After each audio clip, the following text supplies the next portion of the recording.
You're listening to a Comics XF podcast. X-Men. Get it!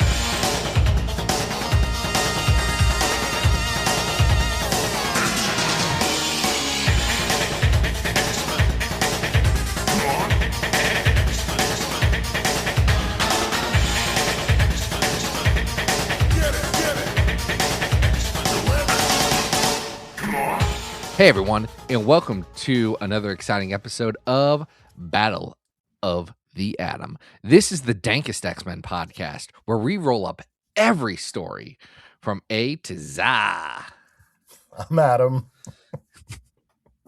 And I was gonna podcast today, but then I got high. Oh my god. Okay. I'm Zach. Hi, Adam. Hey. This is the episode. You're so happy that we're doing this, aren't you? I've been dreading this one since you came up with this idea like last year sometime. Put it on the spreadsheet. Did not consult Adam. Said this is what we're doing, and did reorganize our schedule to ensure that this would happen. It's Battle of the Atom 420, everyone. Isn't that great? Isn't that such a funny number?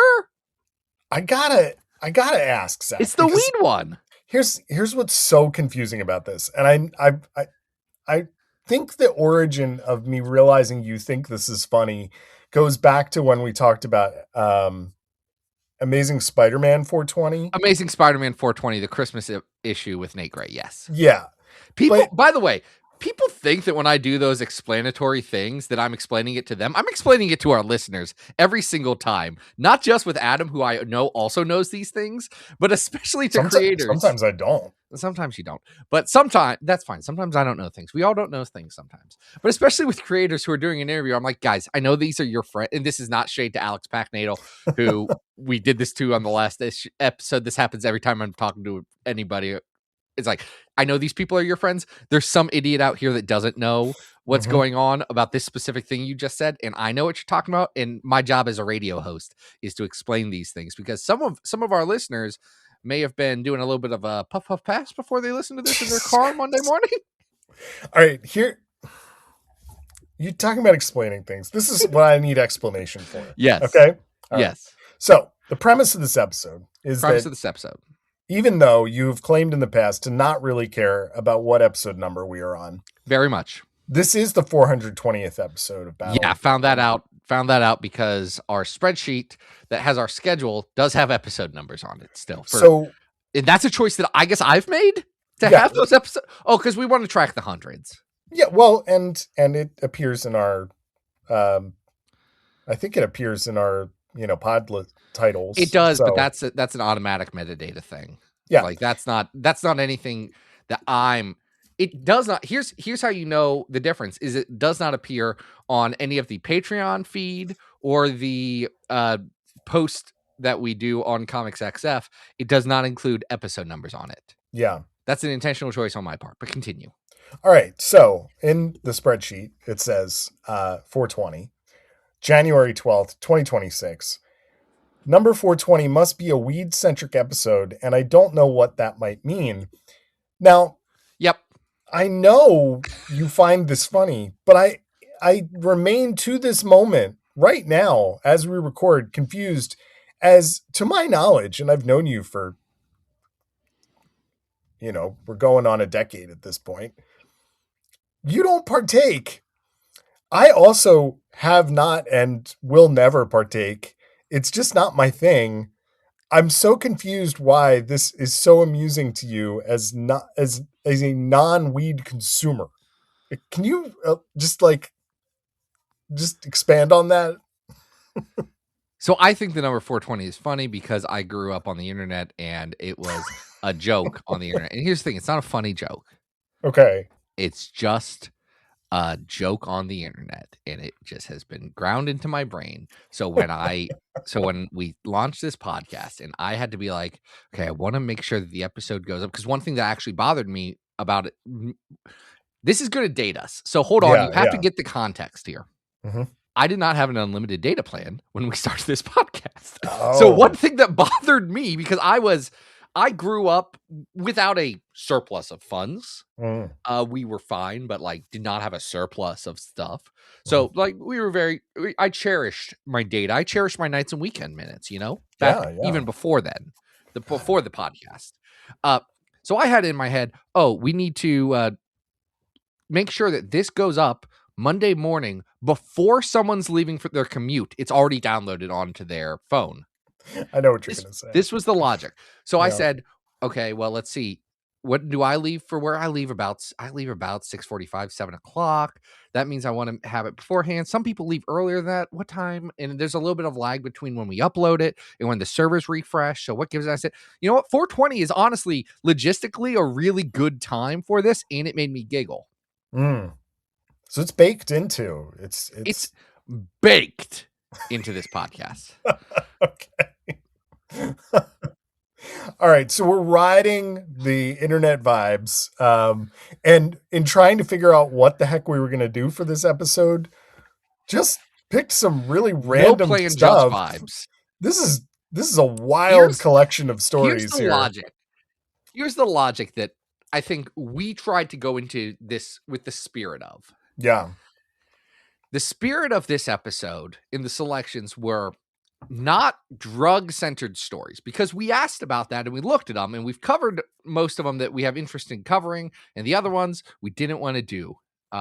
Mostly we had already covered them at some point in the last 8-ish years, or it wasn't interesting or funny enough to talk about. So then we were like, well, what's not drugs and isn't even about illicit substances, but may or may not give the vibe of what gives you the emotional equivalent of a 420 based episode. It's episode 420. Sure. We have listed that, but yes. Yeah. Because it's the funny weed number. We all know that. So these are stories that a stoner might tell. These are stories. I just feel like they're stoners. They're not stoners. We'll talk about which characters in these stories are stoners, but not right now. These are stories that have the essential essence of a 420 tale, regardless of any consumption that may have happened leading into this while being told. Just like it's a feeling. This is pure gut. Right here. Yeah. This is a body high. This isn't a head high. Well, man, you picked a doozy to start off with, Zach. Because God, this one, you texted me as I was I think while I was reading this to ask Adam, and I was insulted by this question. Just look, hold on. This is not for the listeners. This is for you and me, Adam. I just wanted you to know. I knew that I couldn't do this if we were not simpatico on this, and I was pretty sure, but this is one of those things you double check with someone. So Zach texts me and he says, I'm reading the book, by the way. You don't like Kiss, do you? The band? And I was like, of course not. I hate Kiss. Because what is our first book this week, Zach? I'd never heard of this before. It's Kissnation #1, the first issue collector's edition. Kiss meets the X-Men. It's from their Alive Worldwide 1996-1997 tour. On tour with the Kiss conventions. It has rare exclusive photos. It's telling you, buddy, there are awesome 45 comic page by Stanley. Yeah. This thing was $10. It's like 100 pages long. It does come with an incredibly good poster. That is a recreation of Fantastic Four #1. Yeah.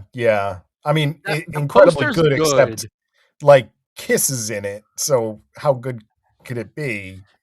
It literally exactly as good as that one Hildebrandt painting of the guy who runs a McDonald's and the McDonald's franchisee that Hildebrandt painted as X-Men characters. Yeah. It's exactly that good. Yeah. Now, Kiss had appeared previously in Marvel Comics. Famously. They had 2 super specials. They'd been in Howard the Duck. They had the Kiss #1 with their own blood in it.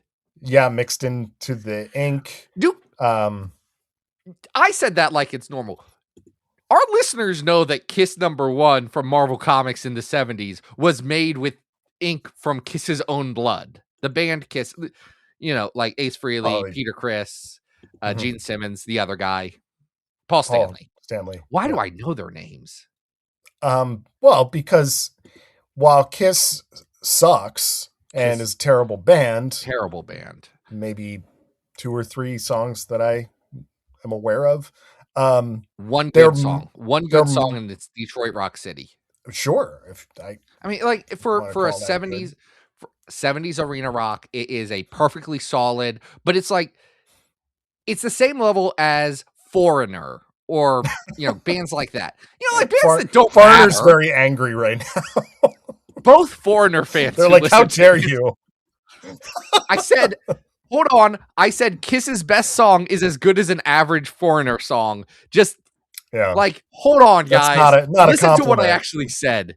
It's just like you also know that Foreigner, when you say 70s rock band, Foreigner's not the top name. It's not in the top 10, folks. Like, just it's what it is. Here's what I'll say. I don't hate Foreigner with the passion that I hate Kiss. Because so what's your reason for hating Kiss? I want to start there. I think their music sucks. Music sucks. I think that's number one. Second, I think that Gene Simmons is an absolutely terrible monster of a human being. Garbage man. Garbage Always person. has been. Always will be. And I think they're more of a merchandising conceit than they are a band. The fact that they were the big breakout of Casablanca Records. Sorry, that's what it. Casablanca Records, for people who want to like put all of this knowledge together, Kiss does the comic book. Mm-hmm. Casablanca Records is like, man, this is great, but I wish we didn't have to share all of these merchandising rights with like 4 real adult men who are gross and wear weird face paint. We'll talk about the face paint in a second because I have specific rock and roll related thoughts on that. Yeah. And that's where they teamed up with Stan Lee and Marvel and was like, what about the Disco Dazzler? Because Casablanca was also doing a bunch of disco stuff. Kiss is a group of friggin' sellouts, always has been. We'll throw their thing on everything. And we need to make people more ashamed of selling out. I'm tired of it. You cannot be the cool star and also the sellout. I hate it and it sucks. You can do maybe one perfume commercial that doesn't use your name, just your likeness. Beyond that, listen, if you're an NBA player, you can get shoes. Okay. That's it. We let people sell out way too easily now. And I'm not talking about your musician friend. I'm talking about like freaking anyone with enough Instagram followers to be like, hey, can we sell out? Or movie stars who are like, I'm going to do all of these commercials about cryptocurrency and gambling. I'm going to go to Saudi Arabia and do all of this comedy stuff. And I'm going to open Mr. Beast's theme park in Saudi Arabia. Sure. I don't think we're going to have trouble finding common ground on hating Kissnation #1, which does have a 3-part comic book story that is written by Mort Todd, Gene Simmons, and Stan Lee. Mort Todd being one of the replacement Kiss members, because I guess Mort Todd was like their manager or something. Oh, he's their manager. Is that what it is? I don't know. No, I know there's replacement Kiss guys. Well, okay, so because like the band wasn't the band. No, well, I don't want to care. I don't really care about this. No, because there's a Kiss fan who's already so mad. He wasn't their manager, but he did do the Marvel music Todd had been working on music-based comics for a little bit. That's why I thought of him as manager stuff, because he's been like helping coordinate that stuff. He was also a editor-in-chief of Cracked, the magazine. Anyway. Oh, okay. So I'm totally wrong on Mort Todd. Yeah, completely. We both were. It's okay. But no, you're thinking of after the 80s when they went and had Vinnie Vincent and JJ Jackson and Eric Carr, other guys in the band, or not JJ Jackson. I'm just looking at a picture. That's wrong. He's a VJ. And anyway, they had guys in the band who weren't the original lineup, and they put out some music that people actually did listen to. And it's very weird because in this issue, it comes out in like 96 for 96, 97 tour, but it was obviously created ahead of time. As this was created, Peter Criss and Ace Frehley had not rejoined the band. By the way, Ace Frehley, most talented member of Kiss. That's fine. It is proven. He's the one who Ace Frehley. The late Ace. I found out that he died through researching on this, which I'm not going to call it like I was sad. I was like, oh, he was the best, like most talented member of Kiss, and the one who was like, yeah, well, we did kind of suck, but you know what? I made a lot of money doing it. He did make a lot of money.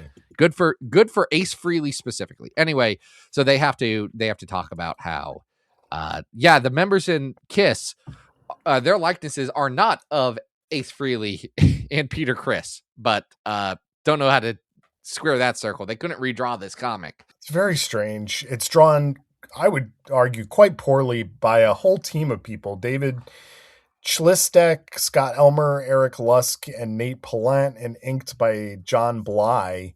And it's just Kiss fights monsters. Well, so it's Kiss fights monsters. But then there's a weird, here's the thing about it.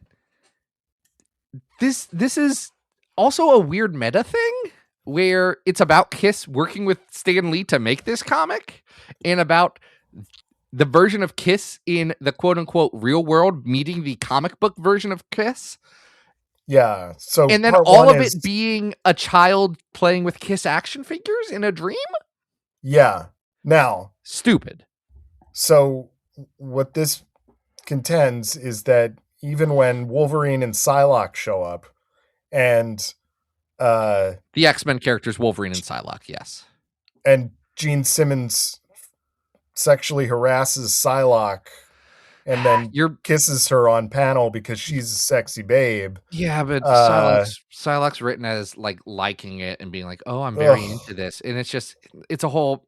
It's not really. It's very not out of character. It's like she's just a floozy, like a roadie that Gene Simmons. They're gonna do that too if they're gonna pick any X-Men character, especially in the mid '90s. Unfortunately, it is Psylocke. Yeah, I mean, she even looks like she's kind of drawn off model, and it's very, very That's odd. Just the art being bad. Yeah, Doctor Strange is here for some reason. Because Doctor Strange was in the Blood comic. Oh, okay. Yeah. In between these absolutely terrible comic segments are even worse promotional pieces about Kiss's tour. Oh, you read those? That's dedication to the craft. I read the first one in which a roadie talks about like Gene Simmons commenting on women's breast size, and I was just like, what is this? There were repeated anecdotes about children performing Kiss songs to an audience's delight, and I was like, this is icky. I need to not read this anymore. There's boobies in this comic, just full on in the so this is a thing that 90s magazines did, and we stopped doing this with magazines eventually when we realized it was unreadable. They would put full color pictures behind the text as the background for the article. Anyway, there's full on boobies that are covered in Kiss makeup, but like not that covered in this Marvel comic, which is, we've been doing a lot on this show. I don't know, we've gotten that before. There's a lot here, and all of it is bad. It's just no. Okay, what's not bad is when they show other comics that have referenced Kiss, and then there's some manga that really likes Kiss for some reason. I found that enjoyable. Sure, I guess, but again, it's all in service of like the lore and the marketing, and we're Kiss, buy the poster, and it's like, okay. It is all about how Kiss is the greatest band in the world and how they can fight monsters. And actually, they can make a child's dream come true because children love Kiss action figures, which you can buy at your local KB Toys. This is such a weird thing, too, because it's a played out like concept that the superhero scenario that you're doing is like actually a kid playing with their toys. It's the most basic thing. Yeah, I mean, Marvel had already done this in the 90s with one of the holiday specials. They had already done it with a Quasar story that I know about. Like, it's just about as lazy as it gets. They want it to seem very high concept, but it's also drawn so poorly that this idea that, like, Kiss is hanging out at the Marvel bullpen, hanging out with Stan Lee, with these, like, very poorly traced photos of the band or Stan, who clearly, who knows if they were even in the same room for this project. Almost assuredly not. Yeah. Actually, no. I think Stan, this is what I'll say about Stan Lee. Stan Lee's going to take that meeting.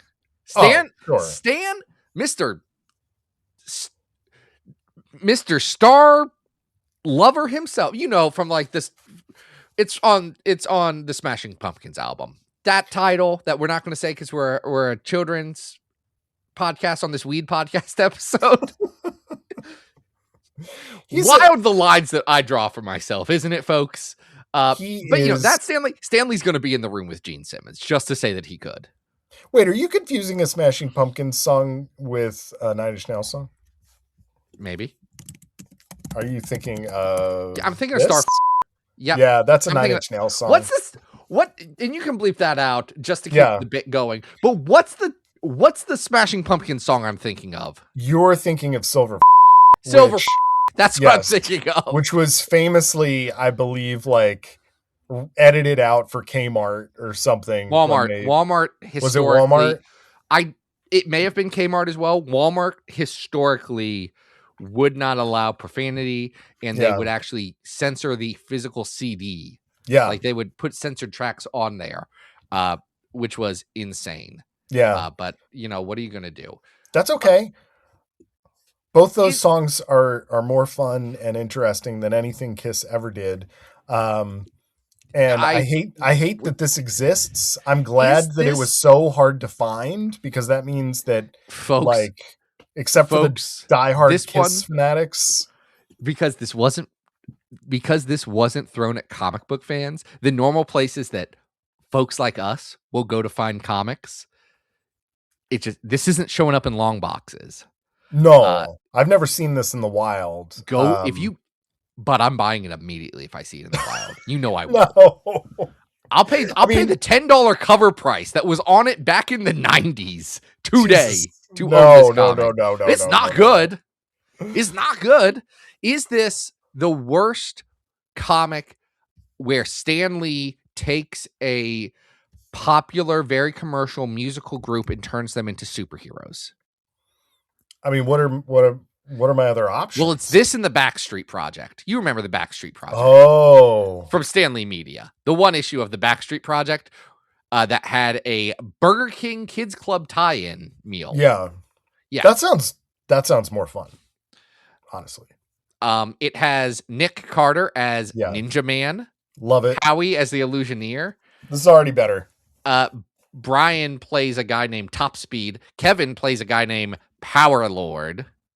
Wow. AJ plays a guy named Ordnance who has guns. Anyway, I did have the Nick Carter Ninja Man Burger King action figure.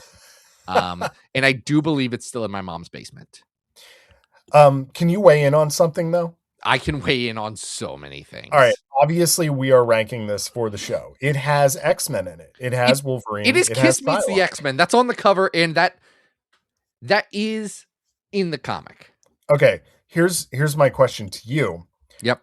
Because I know I was having some conversations back and forth with listener of the show, and WWE ref Jason Ayers. Jason. Yeah. Who's getting closer and closer. Friend of the show. Jason's been on the show. I know he has, but I just want to make sure I'm clarifying to everyone in the audience who I'm talking about, just like you said you did on last episode. Yes.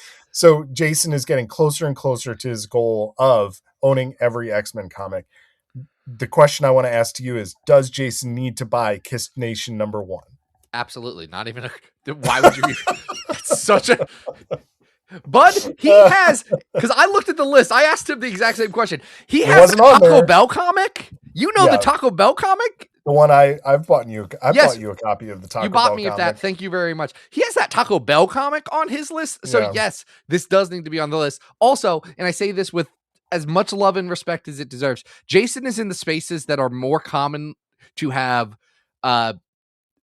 people with Kiss memorabilia than you and I would be on a daily basis. That's so probably I think true. he would, I mean, like, I don't know the full crossover, but I gotta associate wrestling fans and Kiss fans as like a larger overlap than many other pieces of entertainment. Well, folks, I hated this and I can't wait to rank it low. So Zach, We have a couple of pieces of business before we rank this, just to be clear. well, we got to talk about the big old list. Well, in a minute, I've got two. Since you got more Kiss facts. Well, this is the last time we're going to be talking about Kiss, so I have to get something out of here. When we're talking about the Knights in Satan's service, as we are wont to do, this isn't even the Kiss fact. You know about the Knights in Satan's service, right? I don't know. Was that like their fan club or something? No, it's what evangelicals called backronym. Kiss. They said actually it stands for Knights in Satan's service, okay. And even as a kid, I was like, I don't think that's true. Yeah, Kiss famously wore stage makeup and like had characters and all this stuff. And can I tell you why I find that incredibly insulting? Why is that? It's not because of the shock. I understand that like shock rock with Alice Cooper and like Screaming Jay Hawkins, like that is a storied tradition. It's that they were using it as a branding thing. They were using it as a gimmick. And I think gimmicks can be dumb. Like I have more respect for the Insane Clown Posse than I do for Kiss. Oh yeah. Who are doing the same thing. But here's the thing. ICP leans into it and their music is worse. I want to be so clear. I do think Kiss is a better musical group than the Insane Clown Posse. Like, y'all, I'm not insane with my hate. I know what I know, but I have more respect for the Insane Clown Posse for how they have approached this over the years and built a sense of community based around Fago. I really wish that like that had taken a turn and you just revealed your Juggalo status to the entire audience. Bud, that would have been amazing.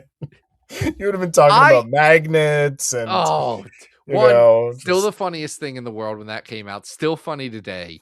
Especially when you put Magneto's face on it or any of the X-Men, because it's constantly relevant to my day-to-day life. My wife was asking me to explain Magneto to her today because of the Avengers Doomsday trailer. I had to explain Cherik fandom to her. Oh, yeah. She was unaware. She's like, they're best friends. I said, yeah, but like... Yeah, but they're in love. I said, babe, like, regardless of the continuity, you and me both know that if you are not you're not writing these characters in a way that they could be misconstrued as lovers, you're doing it wrong. Not saying they are, just saying they need to have that deep of an emotional connection. She's like, yeah, no, that's right. I said, yeah, and then there's people who want to write about that on the internet, and that's more power to them, not our domain.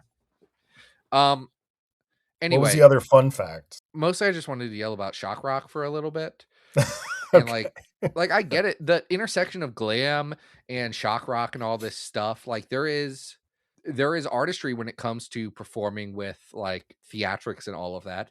Kiss just did it to be friggin' sellouts though, and they commodified it. Kiss is the Sex Pistols of 70s rock and roll. And I understand the Sex Pistols were also in 70s rock and roll, but you know they would be selling out even harder if they didn't do too many drugs. Man, I feel like we've done our due diligence on the Kiss hate. Now let's nail in the coffin. Let's get it on this list. We have done our due diligence on the Kiss hate. I had another thing, but it's not important. You're talking about the list, and yeah, let's roll up. Oh, wait, this is the other thing. Sorry. Whole lot there. We said we would be discussing this. There's 2 X-Men characters in this comic. Yes. Do you believe Wolverine would partake in the Sticky Icky in God's Green? No. I absolutely do not think that Wolverine would smoke pot. That's just not his. It's not his vibe. It's not his deal. Nice cigar. He's been gonna be like one since like 92. Like, this is a young man's game. Yeah, like it's not his. Psylocke. No. Maybe a gummy. I think Betsy Braddock would, Conan wouldn't. I think Betsy Braddock would want to be like English posh rebel girl. Like, I'm going against my rich daddy and smoking marijuana. Also, she's dating Rachel Summers. So Yeah. Like, she has to at least be chill with it. Yes, I would agree with that. Okay, Conan, absolutely not. Not her vibe. Not a either. chance. We have a list though. That's not We just do. a list of which X-Men are potheads. It is. You know what? I want to say Glob Herman, but Glob Herman does not touch a drug anymore. He had one time, and he almost did a homophobic murder by setting himself on fire. So he's not doing drugs anymore. He's going to be very careful from now on. Glob Herman did one drug and said, "Nope, no more. That's enough for me." No, we have a big old list. We're ranking every X-Men comic from best to worst, with the best being number 1, House of X, Powers of 10. Number 42 on our list, it's Uncanny X-Men 174 and 175. That's a wedding issue. Number 67 on our list is Astonishing X-Men Torn. Isn't it great that the kids came up with a new funny number? I love it. I mean, the kids you're a school teacher or a school person. So. They didn't come up with it, but it is funny that they adopted it. Feel so bad for 68 though. Like, getting none love, because 69 on our list is Uncanny Avengers Avenge the Earth. Number 420 on our list is X-Men Legacy 7 through 9, which is a Legion story. Number 666 on this list is Wolverine and the X-Men 14. That's when Kitty and Piotr go on a date during AVX. Number 777 on this list is New X-Men Volume 3, 1 through 4, Return of the Legion. And the worst X-Men comic on our list, which is not at a funny number, is 1113. That's 2099 World of Tomorrow. I mean, I'm going to go right down to the bottom. I think this is on par with She-Wolvie Dark Knight of Judgment Night 1-2. It's worse than it's already worse than Major X at 11. Major X is my ceiling. I'm going to give you Major X as the ceiling. Yeah. By the way, how do you think Rob Liefeld feels about Kiss? I'm sure he likes them. Honestly, like, he gives off that vibe, right? Yeah. He that appreciates might be the meanest thing we've ever said about Rob Liefeld. This is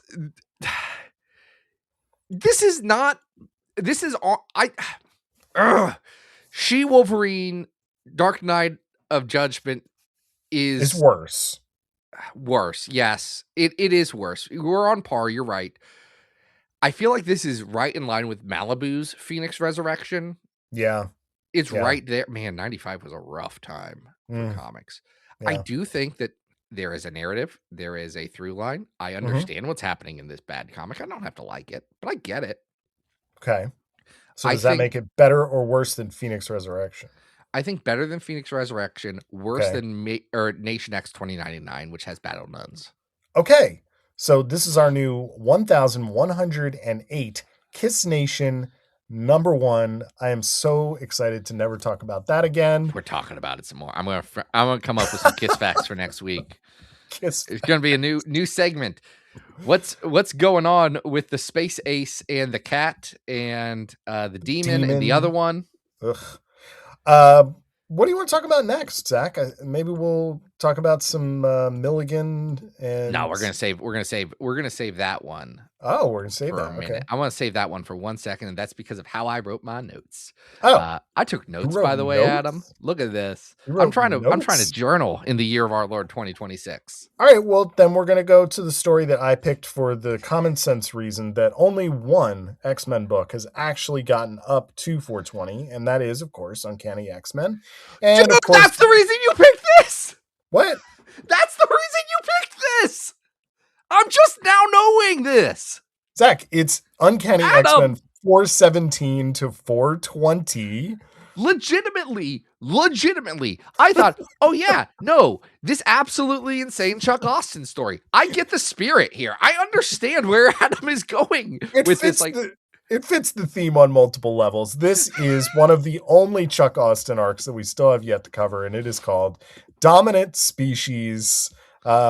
It is written by Chuck Austin and penciled and inked by the manga artist behind Silent Mobius, by the name of Kia Asamiya. I mean, when I was reading this, I was like, this person's really going for a manga style. I was like, oh wait, no, this is a legit manga artist who just draws like giant triangle noses on everybody. Him and CB are professional friends. Like, it just, They must be best again, buddies. the folks, it's just the entire Akira Yoshida situation is weird because yes, he did all those things, and yet also CB Cebulski is almost definitely single-handedly responsible for the number of Japanese artists who have gotten Marvel work over the years. Like, it's a weird, it's a weird. There's a lot to unpack there. Regardless, he's not involved in this comic. Kia is a pseudonym as well. It is, but like, I mean, but not in the same way as Akira Yoshida. It's also he's a legit Japanese guy. Yeah, he's a. Here's what I'll say. I have a hard time judging this art fairly because I do not think J.D. Smith's colors do it any justice or any credit, and I think it's very. I would want to reevaluate this comic if the comic that was presented to us was in black and white with like halftone and like manga coloring shading style. Which is obviously like what this artist is used to, and something that is taken away from them in this comic to the art's detriment.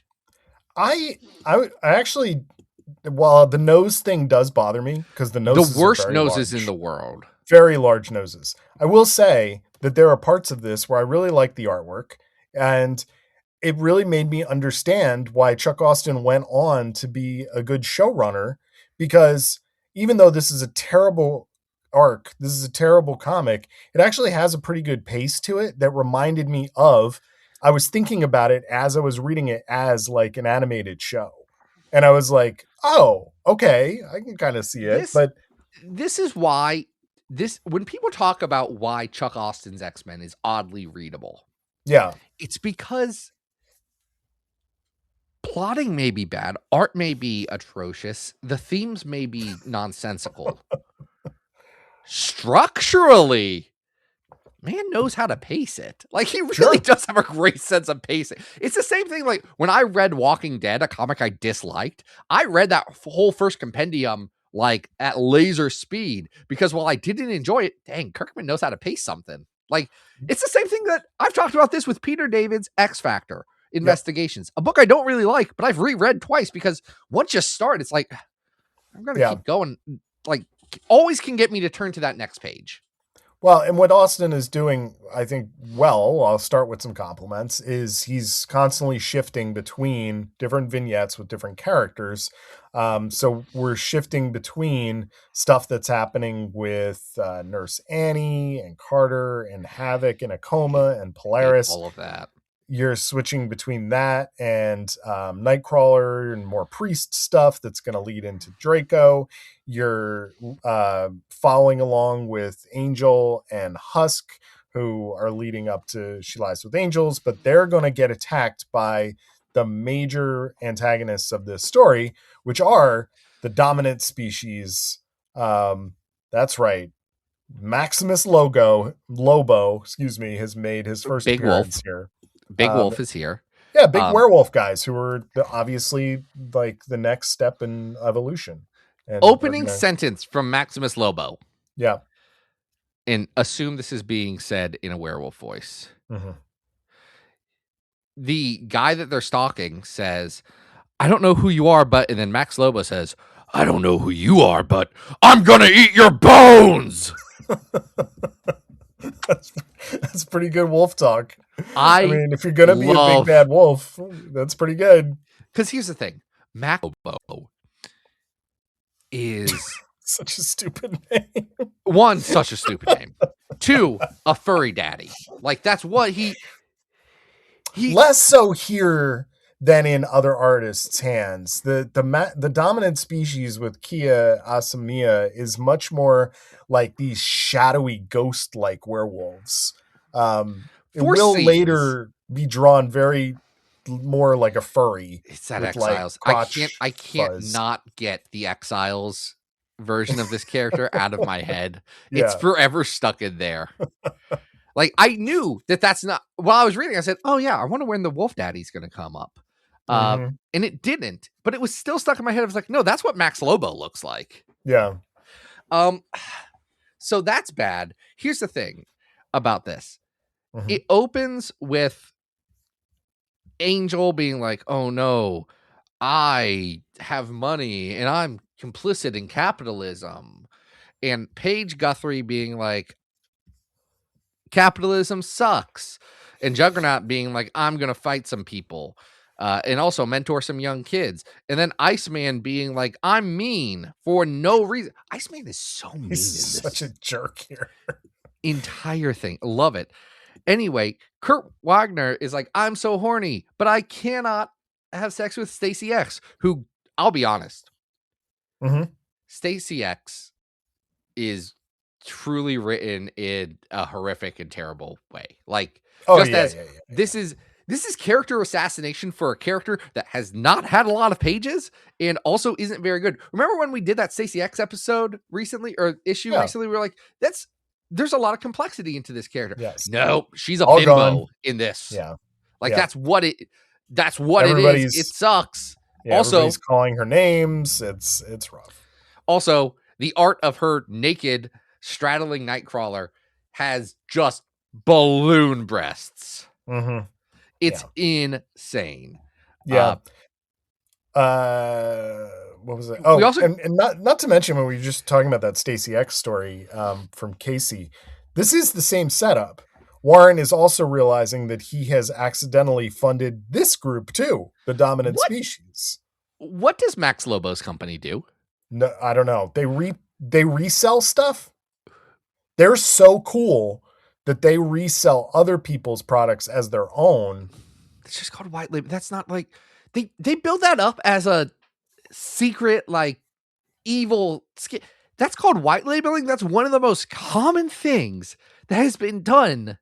Like, It's just funny. for hey, we can just have one factory make all of this stuff and we'll slap different labels on it. And I get from a marketing perspective, there may be concerns about that, but also like, I'm not going to get worked up about white labeling. I don't know. I just watched a I- really great can't.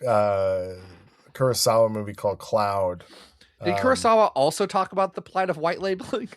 Not the original Kurosawa. This is the contemporary Kurosawa. Okay. I was But this thinking of movie called Samurai. Cloud It's like, that I watched what in is- the world? Yeah, it's all about the travails of this guy who's reselling stuff on the internet. I do recommend this movie, but it really made me laugh when the Lobo is like, "Yeah, we're so cool. Like that's their stuff, but we put it in our boxes with our labels." And it's like, "That's your master plan? Show me your werewolf balance sheet, master how plan?" that works. Are you buying this wholesale? Even then, you're buying this wholesale, then marking it up at retail, but you're also doing value add work on top of it to change the packaging, to put your... Yeah, How is this a profitable business model? I don't You know. can tell that Chuck Austin's been in the entertainment and arts world because he does not understand how like supply and demand and just like general selling Yep. things works. Yeah. Really bad in this issue. It's the Nurse Annie and Polaris stuff. Yep. Polaris. I'm not even a big not- Polaris fan, and I felt like you're hurting this character not good. significantly here. Yep. Yeah. I do like that Iceman, like even though he's mean in this comic, Iceman starts arguing with somebody about like whose telepathy can do what in what circumstance, and he's like, "This is stupid." Like, guys, you're just saying dumb stuff. That's not how telepathy works. I don't think. I'm not 100% sure. I will say what's appealing about this arc is that it's building towards a lot of icky stuff, right? The Stacy X stuff is not great, but it's quick. But we're building towards She Lies with Angels. So that part's not great, but we're not quite there yet. We're building towards the Draco and Holy War. We haven't gotten there yet, you know? So a lot of this stuff that will be like very objectionable here is just kind of like, okay, where's he going to go with this stuff? So I would, for some elements of this, yes. I Yeah. will say that the any page that Nurse Annie is on is one of the most deeply misogynistic pages I've ever read. Oh, well, yeah. I mean, Nurse Annie as a character in general is just, it's terrible. She's bad. Polaris is bad. Stacy X is bad. And Husk, my girl Husk, what Chuck does to her. Yeah. Falls for the industrialist businessman who she just previously said that we should send to the guillotine. Well, it's funny because in the beginning of this arc, you're like, oh, Chuck really gets Husk, because like this is where we left off with this character at the end of Generation X, as being this, staunch environmentalist, and here we go, gonna fall for the older hunk, and it's like especially by the time we get to the end and we've got healing angel blood and whatever. It's the angel blood comes here, though I feel like, wait, no, did he get unblued by Black Tom's plant stuff eating him and it wasn't his angel blood? I think I'm remembering that right. It's a confusing comic. Yeah. Hey, you know what doesn't make a lot of sense here? That Kurt has a crisis of faith because he's so horny all the time, and one of the priests is like, I think you should leave. Well, he doesn't say that. He says you should leave after Kurt talks about the child sex scandal,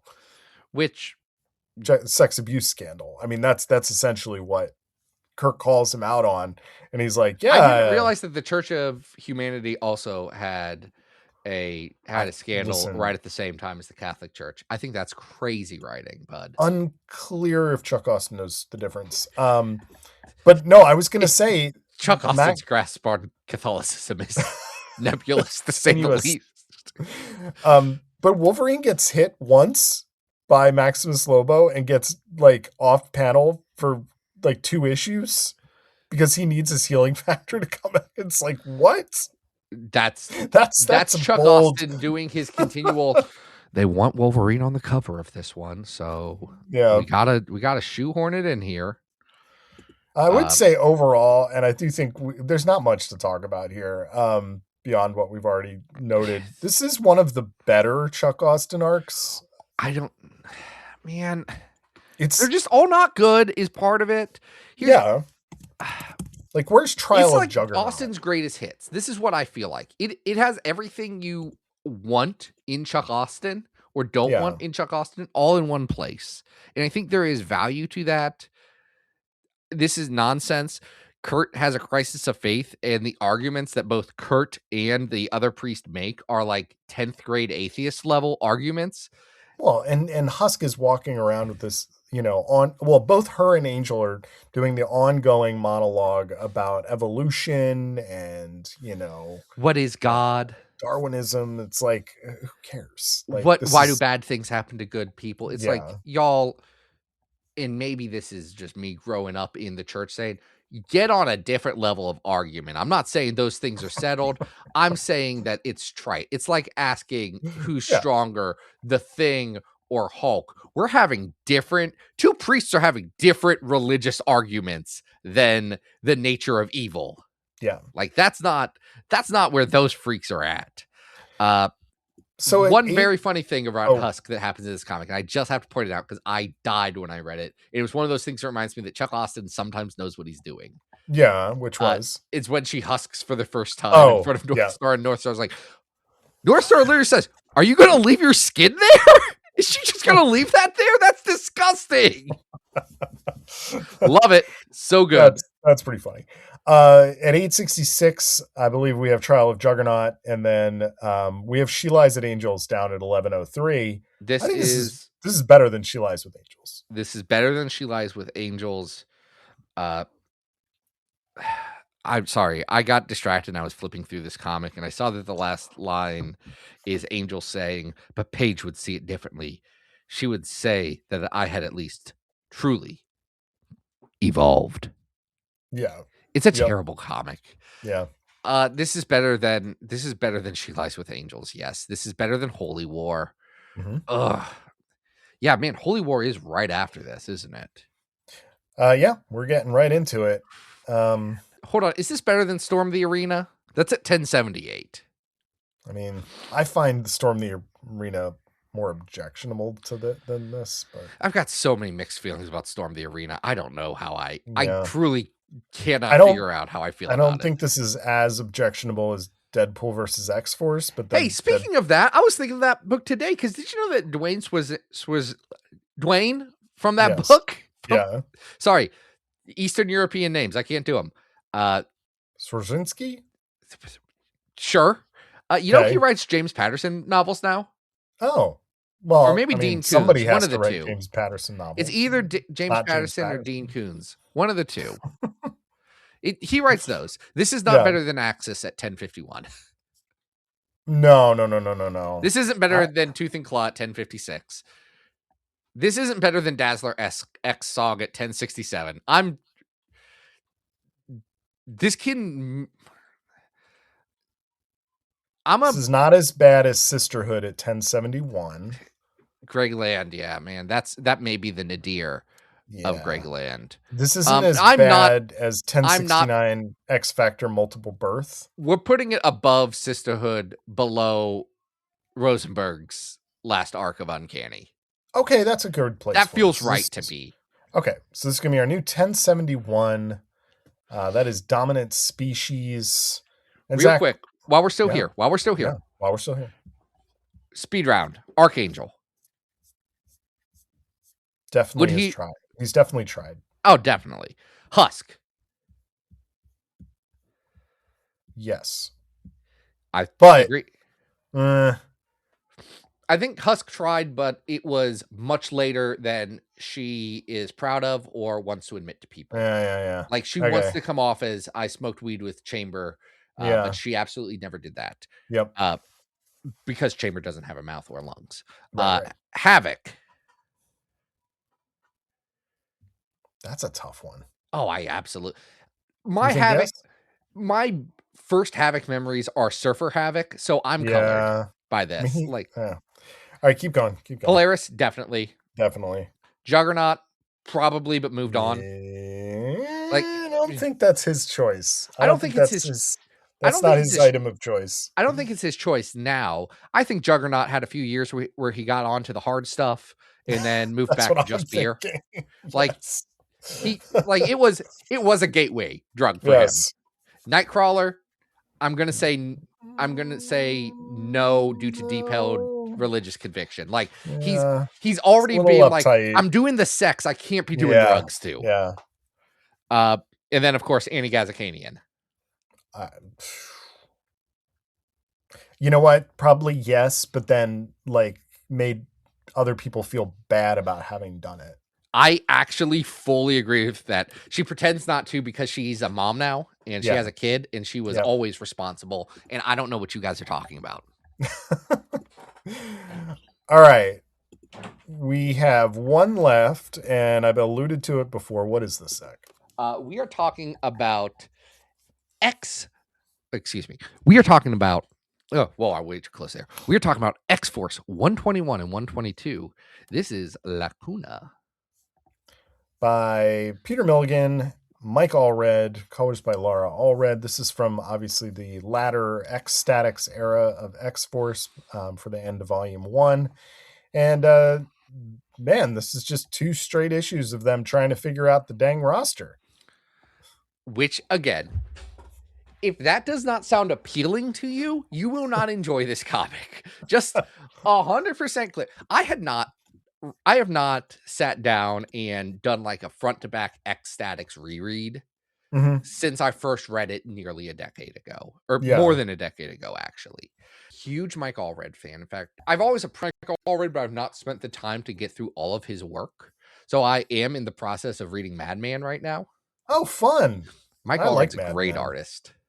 Oh, I mean, that's an understatement. Great Like, artist. there are Okay, pages writer. here- Great artist. There are pages. Well, I mean, Madman is more of a vibe, you know? It's like Which just is, an by the energy. way, why it's in this episode, because Mike Allred's art, I understand that weed and LSD are different cultures and people associate trippy with weed, which is not really the case when it's close to LSD stuff. But I do feel like Mike Allred, hits the exact, like, pop art, I feel like, is that nice differentiating line right between the two, which is right where Mike Allred fits. See, I thought that you picked this specifically because the sort of background antagonist person whose name the story is named after is Laccuna.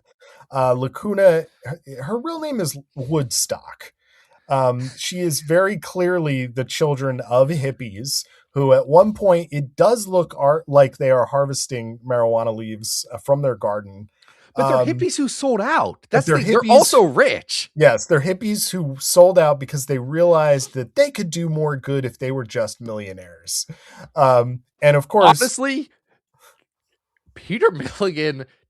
We'll talk about it. Peter Milligan doesn't hit every social issue like with a laser point. He got boomers. Dude, dude had them in his sights. He was like, boom, gotcha. Yeah. Destroyed them. Yeah. And, you know, Laccuna is just looking to do, I mean, this is how it concludes. I don't want to spoil how this arc ends, but, you know, her conclusion is basically like, yeah, I just wanted to disappoint my parents. You know, I'm a teenager. Totally get it. She wants to join the team. The team needs new members. Yes. They're trying out a couple of people. Mm-hmm. Most prominently is Laccuna and another character by the name of the Spike.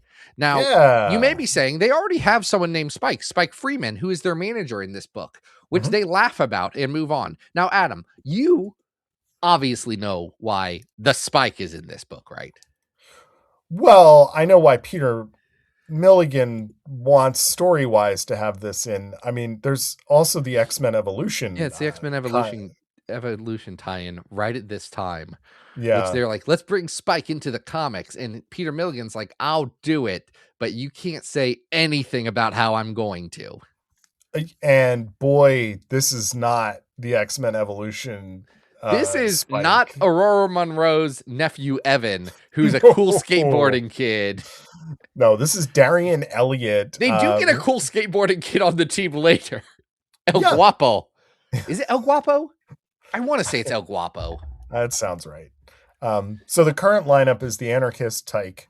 You got Dupe, you got the Orphan, Fat, Yugo Girl, Vivisector. All of them, for the most part, are trying to navigate like deals with their agents or who's hooking up with who and this, that, and the other thing. The reality show stuff that works really well. It always has, and it only gets better and better when there are reality show cinematic universes now. Mm-hmm. There are, my wife, God bless her, has been watching a reality series since we were in high school that is still going on. And she's like, look, it's bad. This is a terrible show. But at this point, I have to know what is going on with this polygamous family. I think I know exactly what show you're talking about. I would name drop it, but Sister Wives. It's Sister Wives. I couldn't think of the name. Yeah, I believe it is El Guapo. By the way, I was 100% right. Never seen the show. Seen a lot of ads for it. It's not good, though. It has largely become about deconstructing religious trauma while still wanting to be part of, or still having it as such an essential part of your life, which is. There's a more interesting show with the themes that they are playing with, but regardless. Yeah. The reality show stuff works really well. We've talked about the last arc of this run of X-Force before, so I don't want to go too far into this because we've talked about this in depth on another episode, but the stuff that really doesn't work here is Peter Milligan, a white British guy, talking about the complexities of Tyke's attitude as a black orphan adopted by a white family in a white community, being jealous of Spike, who is from a more black world, and the two of them arguing about what it means to be black, who's in blacker, America specifically. Yeah, who's who's black on the outside, white on the inside, and all of this is like, okay, from a different writer, a writer of color, there is something to say here. There's something interesting that he's trying to tap into and have a conversation with. Is Peter Milligan the right person to have this dialogue coming out of these characters' mouths? No, probably race, not. Just let's take color out of it. Because I don't see color, obviously. Yeah, you know that about me. I don't see color. Oh, why is Yeah, that? no. Oh, because I'm post-racial. You're post-racial. Post-racial. I've just decided we've moved on past that, so I don't see color. Wow. But that's terrible. You shouldn't say that. Edit that out if that joke doesn't land in everything. It's think obviously our listeners, heavy irony.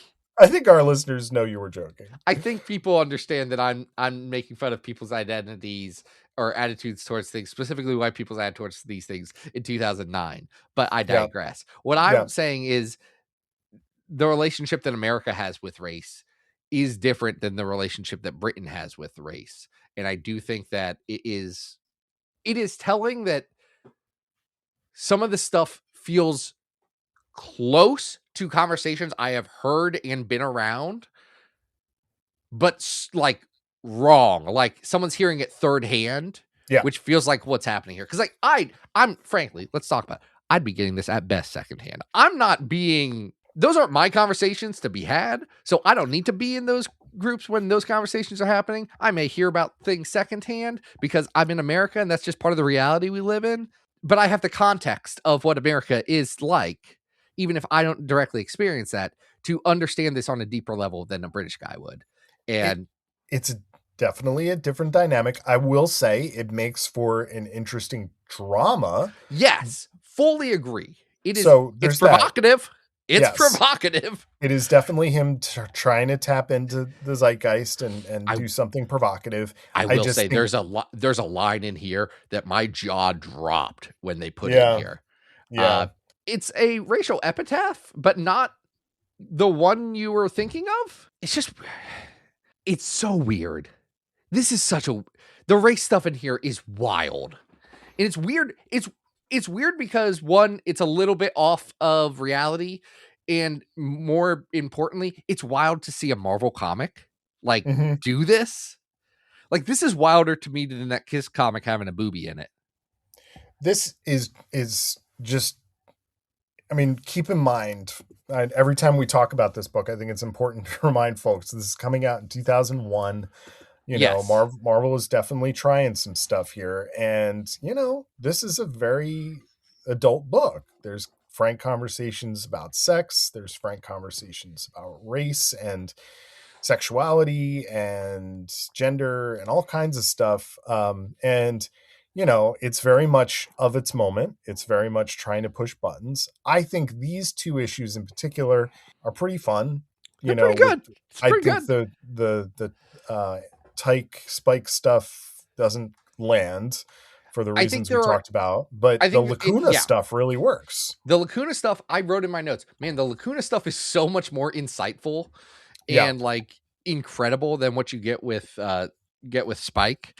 But and the Edie you go girl stuff is also great because she's basically spending this entire 2 issues just navigating contracts. Is she going to get a pilot? Is she going to replace Larry King? You know, like it's funny and because it works. Here's the thing that Lacuna's doing too. She's not like officially trying out. She's just doing pranks on all of the X-Force until that's pretty funny. She gets a job. And she does the suffering white girl thing of like, oh, if you say no, I'll throw myself into this boiling water and you'll be responsible for my death. And Edie looks up from her script, pulls down her sunglasses. Edie's in a bikini right now and says, no. Yeah.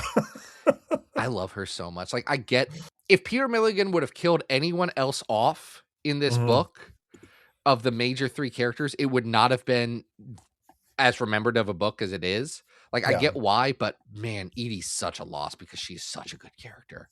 Yeah.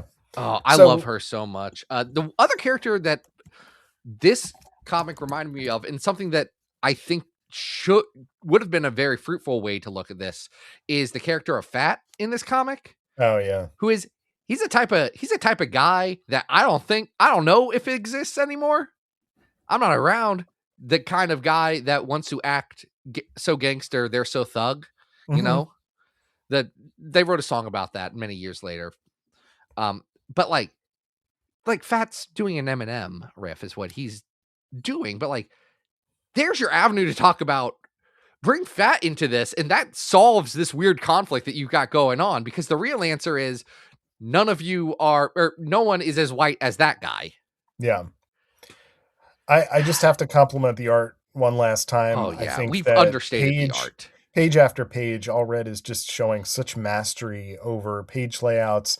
When he chooses to go, full bleed to the edge of the page with his panels to just show the drama of a moment, or, use a Dutch angle to just increase the sort of wackiness or zaniness of a panel. He just has such a mastery of staging scenes. This is some amazing work. People are going to argue that it's not an X-Men comic sometimes. Y'all, I don't care, actually. One, they're all wearing X's. You have to accept that it is an X-Men comic and it happened in continuity, and stop being so pedantic and deal with it. And two, it's really good. Yeah. Maybe don't throw out one of the good X-Men comics because it's not X-Men enough for you. There's only so many. It's a limited resource, folks. So at 51 on our list, we have the first Ecstatics run, which is X-Force 116 to 119. Yeah, not as good as that. At 146, we have the final arc of X-Force before it becomes Ecstatics at 146. That's 124 to 129. It is not better than that. I would say this is better than the Princess Di. Oh, definitely. And that is down at 396, which actually is pretty high on the list. Honestly, like, that's this is probably where Ecstatics is. Wheels are falling off, but yeah, if it was just Brave, so that's at 396. This is not better than at 382, Hearts of Darkness. Man, I've been thinking about Ghost Rider recently. Not for any reason. I'm just been like, man, he's cool. It's not about any of those characters, but did you know my wife, like, every 3 months says, "Oh, I really liked Blade. We should watch all of the Blade movies." Oh. We have not once in our marriage watched any Blade movie, but every 3 months in our marriage, she'll say, "We should watch the Blade movies." And I'll say, First one "Sure, babe. Up. I don't care."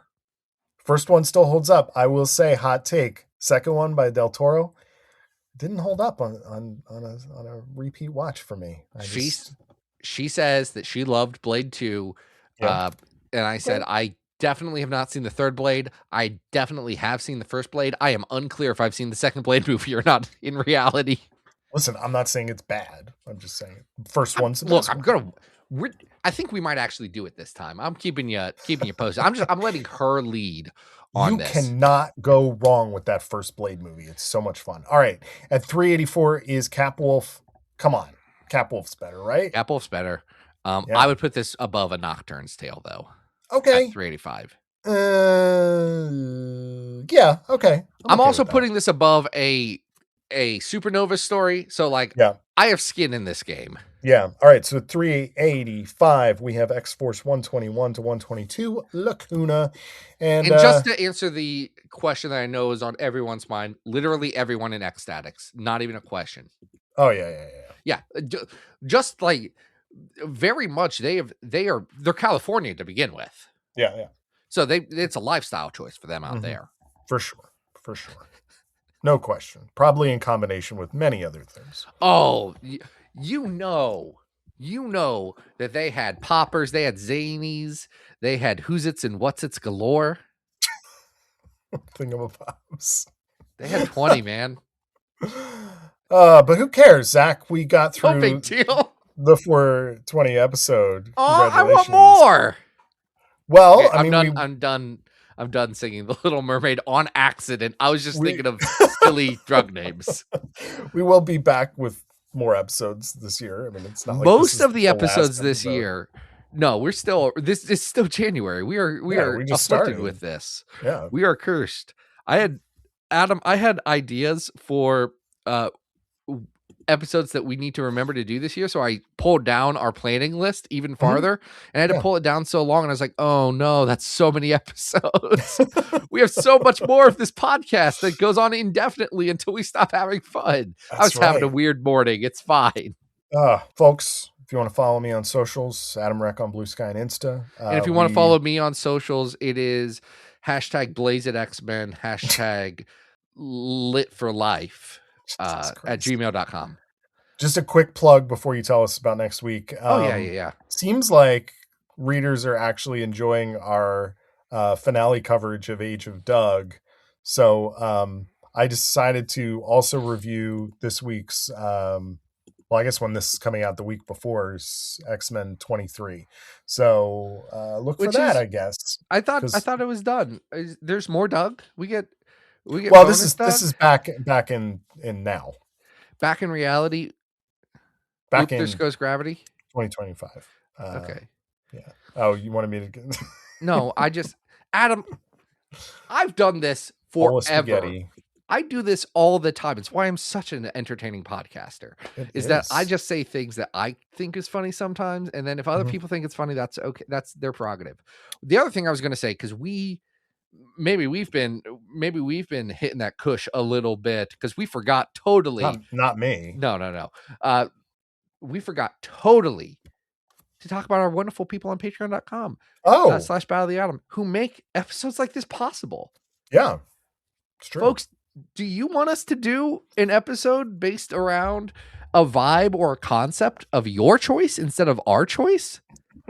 Great news. $5. You're listening to this you're going, God, this goofy guy, Zach. No one's still listening. No one is still listening to the podcast at this point. We lost them about 10 minutes ago. No, it's okay. Come on. Well, so go love to the people on Patreon. Support us if you want.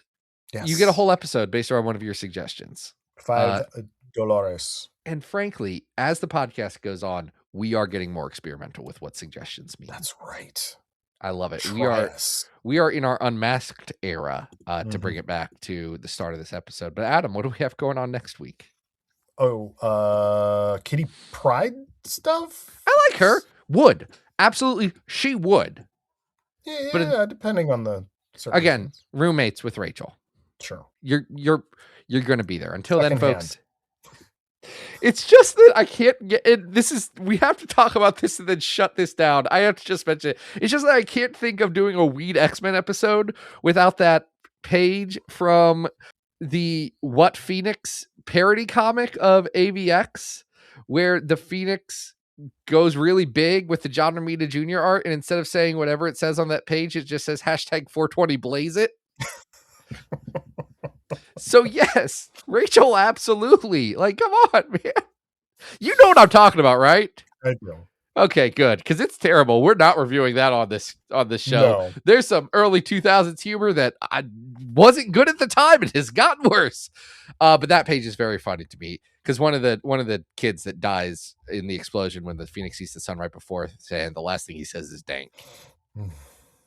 Till then, folks, this has been Battle of the Atom. We hope you survived the experience. Get it!